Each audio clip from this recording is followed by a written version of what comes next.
Deep in the humid rainforests of Brazil, a European botanist knelt beside a plant unlike any in his native gardens. Its broad leaves, splashed with creamy patterns, seemed to drink the dappled light.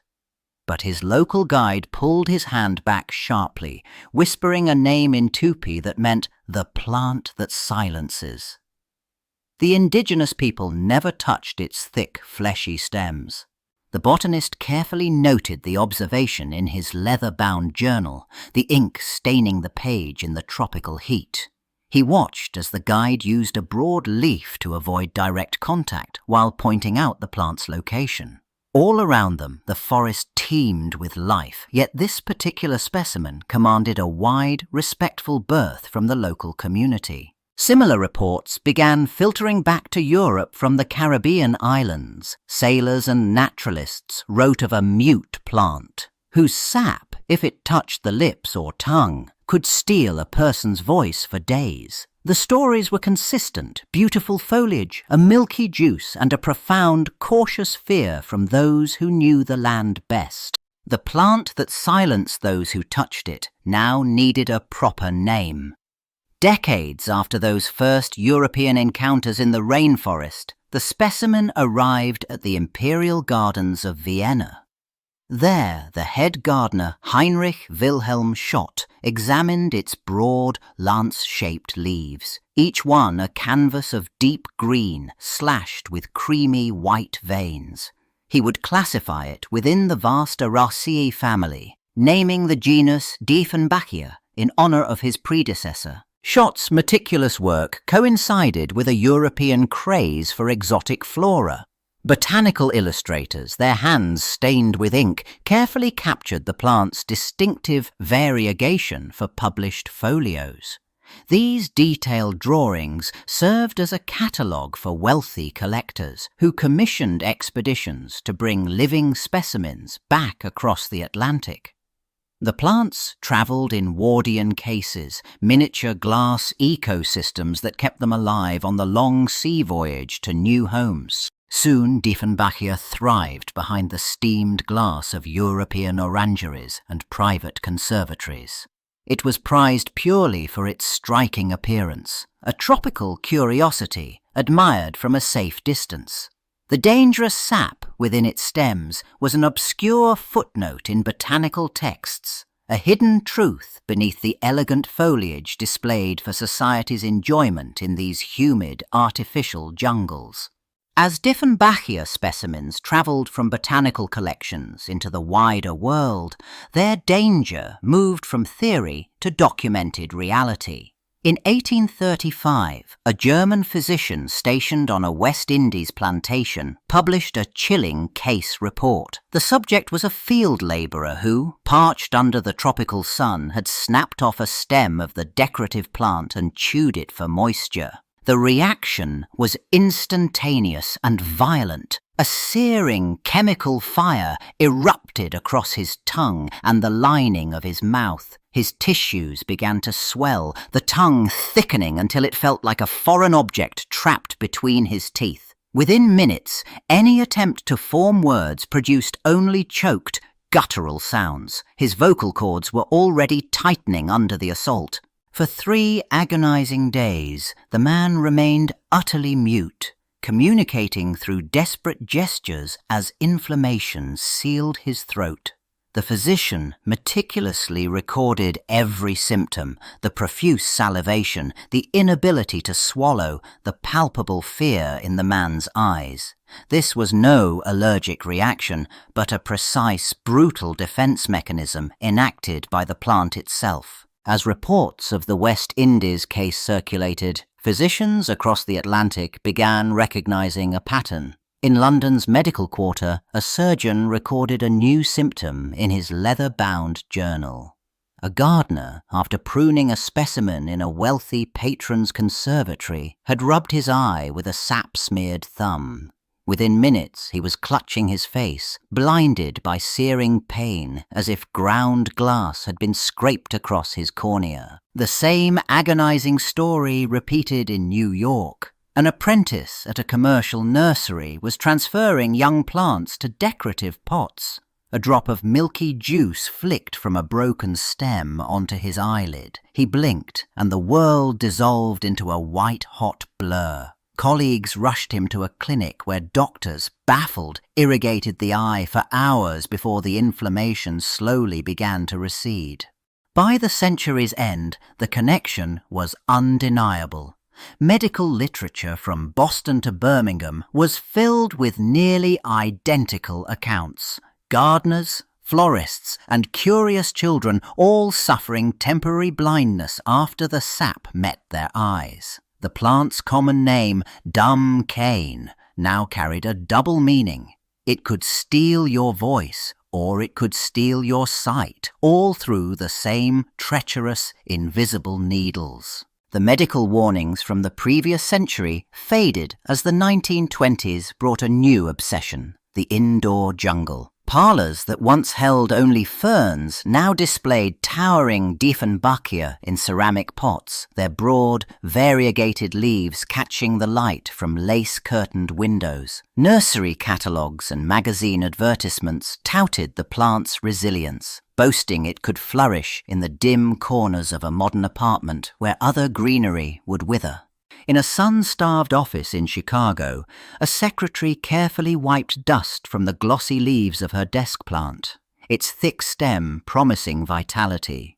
The promotional copy she'd read mentioned nothing of hazard, only ease. She used the same damp cloth to adjust the pot, her fingers brushing the base where a leaf had recently been snapped off, leaving a bead of clear, sticky sap on the broken stem. That sap, innocuous as water, was the plant's loaded defense. Within it waited microscopic batteries of needle-sharp crystals. For now, the danger remained unmentioned, a silent trade-off for urban elegance. Across continents, the dumb cane settled into its new role, a decorative piece in thousands of homes, its toxic secret buried in the very juiciness that promised it was easy to keep alive.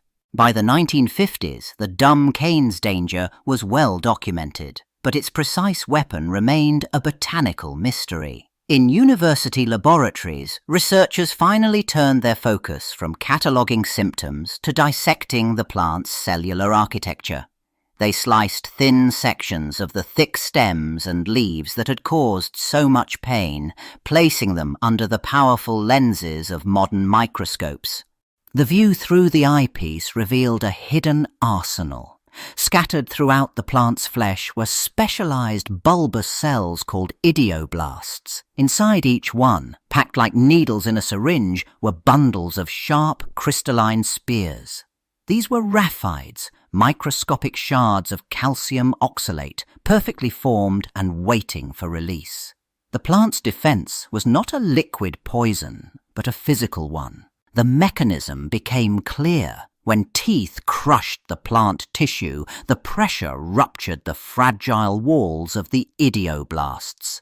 This acted like a trigger, firing a volley of those microscopic needles into the soft flesh of the mouth and throat. Each raphide was a dual threat, a physical wounder and a chemical irritant, explaining the immediate, searing pain and rapid swelling that stole a victim's voice. In their laboratory, researchers placed a thin slice of Dieffenbachia stem under a powerful microscope. They saw what earlier botanists could not. Thousands of needle-like raphides, each housed in its own pressurized cell called an idioblast. These microscopic crystals were not passive structures. They were biological weapons waiting for the moment of release. To simulate a bite, a scientist gently pressed a glass slide against the plant tissue.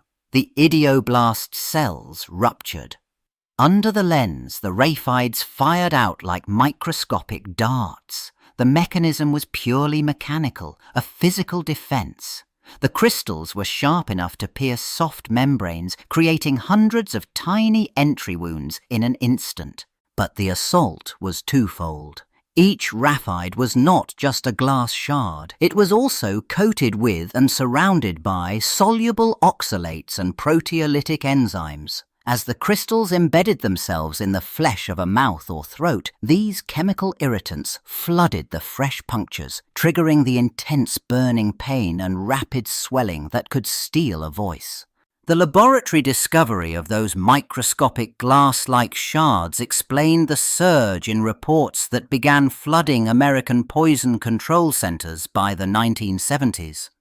In suburban kitchens and living rooms, the same scenario repeated itself. A child, or sometimes a pet, would bite into one of those thick, attractive stems. Within seconds, the screaming would start, or worse, it would stop entirely as swelling sealed the throat. Operators at centers like the one in New York City fielded hundreds of these frantic calls each year. A parent's voice, tight with panic, would describe the immediate burning, the drooling, the child's inability to cry out. The protocol was now clear and counterintuitive. Do not make the victim vomit. Forcing those rafide-coated crystals back up the esophagus would only shred the tender tissue a second time. Instead, the instruction was calm, repeated, and specific. Rinse the mouth repeatedly with cold water or milk. The liquid helped soothe the burning inflammation and physically flush some of the microscopic needles away. This was damage control, a race to reduce swelling before a child's airway tightened shut, turning a decorative houseplant into a trip to the emergency room. By the late 20th century, toxicologists in white lab coats peered through electron microscopes at tissue samples from animal tests. They watched as the calcium oxalate raphides, those microscopic glass-like needles, embedded themselves in mucosal cells. But what they didn't find was any evidence the crystals carried a nerve poison. The reaction wasn't a chemical attack on the brain's speech centers. It was something far more visceral and immediate. The mechanism was purely physical. Each tiny crystal acted like a barbed dart tearing into the soft flesh of the tongue and throat on contact. The body's response was a flood of inflammatory chemicals, histamines and prostaglandins, rushing to the site. Blood vessels dilated, tissues ballooned with fluid. It was this rapid, aggressive swelling that pressed against the vocal cords, silencing them as effectively as a hand clamped over a mouth. Evolution had engineered a perfect, non-lethal defense. The searing, immediate pain was a brilliant deterrent, screaming at any creature to stop chewing immediately. The muteness that followed was merely a side effect of the inflammation, a temporary disability that ensured survival for both predator and plant. The dumb cane didn't need neurotoxins. It had perfected a simpler, more reliable strategy of pure, painful, mechanical sabotage. That evolutionary defense, perfected over millennia, now faced its most frequent modern test. In living rooms and sunrooms across the globe, the plant's broad, decorative leaves brushed against curious hands. A child might snap a stem, releasing the milky sap. The first sensation was always the same, a sudden fiery burn across the lips and tongue as thousands of microscopic needles embedded themselves. Emergency room doctors in the 1980s and 90s became familiar with the presentation. A panicked parent would arrive with a toddler whose mouth was already ballooning. The child could not cry out properly. Their vocal cords, inflamed by the same crystalline assault, produced only a strained, muffled sound.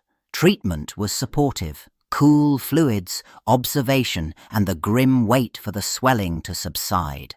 The legacy of those 19th century medical journals now lives on a small plastic tag. Nurseries and garden centres worldwide attach a universal pictogram to the pot, a stark red circle with a diagonal slash through a simplified mouth. This silent warning, a direct translation of dumb cane, now guards against the plant's beautiful deception in millions of homes.